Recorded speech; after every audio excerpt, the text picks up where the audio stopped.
It was midnight. The black SUV came to a stop in front of the abandoned film set, disturbing the eerie silence that had settled over the place for years. Leonardo DiCaprio, dressed in a leather jacket and jeans, gripped his flashlight tightly. The wind groaned through the rusted gate, nudging it open, revealing the faded letters on the worn-out sign. Silver Creek Studios. Thick fog coiled around the ground, and whispers carried through the air, though there was no one in sight. Leonardo inhaled deeply, his breath unsteady. Something was pulling him forward. Leonardo stepped onto the old film set. It had once been a lively western town, but now the wooden buildings were decayed, their walls crumbling, their doors swaying gently in the wind. The air was thick with dust and the scent of damp wood. His flashlight illuminated a dust-covered sign, Redwood Saloon. Broken barrels and overturned chairs lay scattered across the street. But then, something moved. A shadow flickered behind one of the buildings. Had it been the wind? Or was something lurking just out of sight? Leonardo stiffened, his grip on the flashlight tightening. The unease in his chest grew. Leonardo's footsteps halted at the entrance of a large dressing room. Inside, chaos reigned. Shattered mirrors, torn-up costumes, rusting film equipment. The air was stale, suffocatingly heavy.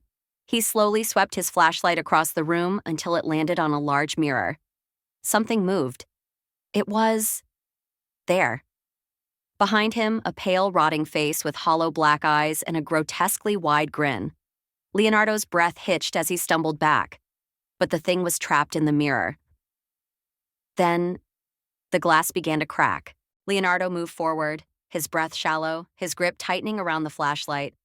The corridor's narrow, damp walls seemed to close in on him, pressing against his presence. His boots creaked against the rotting wooden floorboards, but something was off. He wasn't the only one making noise. His footsteps stopped, but the echoes continued. His flashlight flickered as he swiftly scanned the surroundings. The faded film posters on the walls were torn, their faces scratched out as if someone, or something, had clawed at them in fury. Water dripped rhythmically from cracks in the ceiling.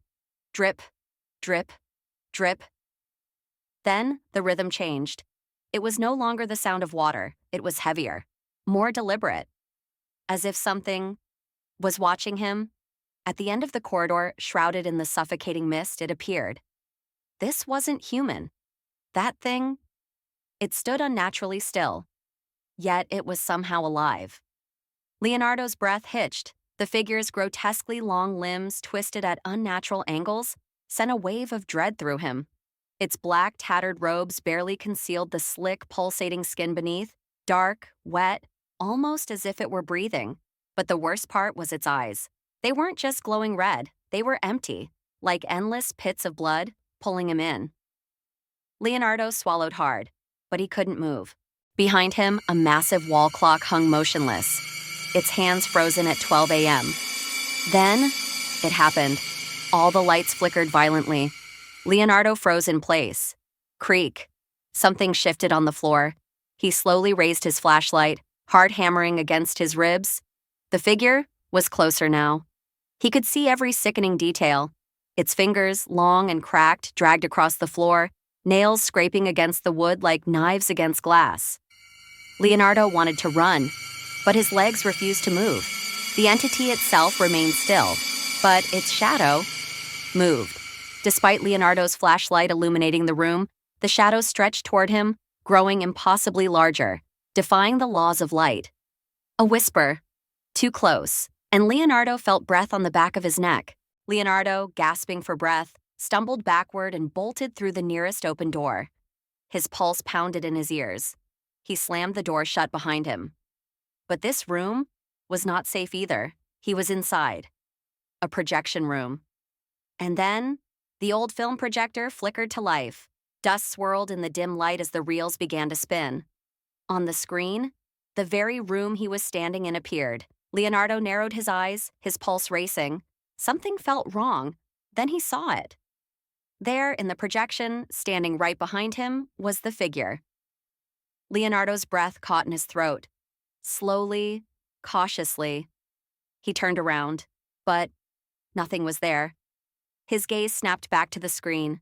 The figure was moving, and it was walking toward him. Then, it stepped out of the screen. The screen erupted in static, then a sound, not a scream. Something worse, metallic, like a chorus of distorted voices layered over each other.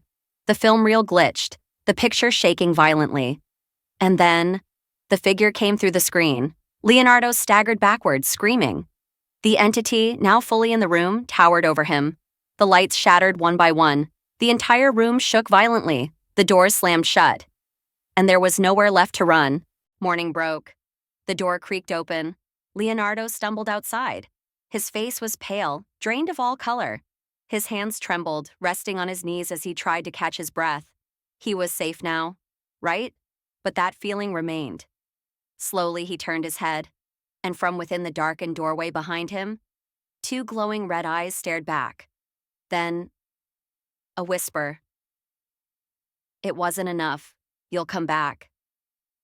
Leonardo shut his eyes, and for the first time, he realized everything he thought he knew was wrong.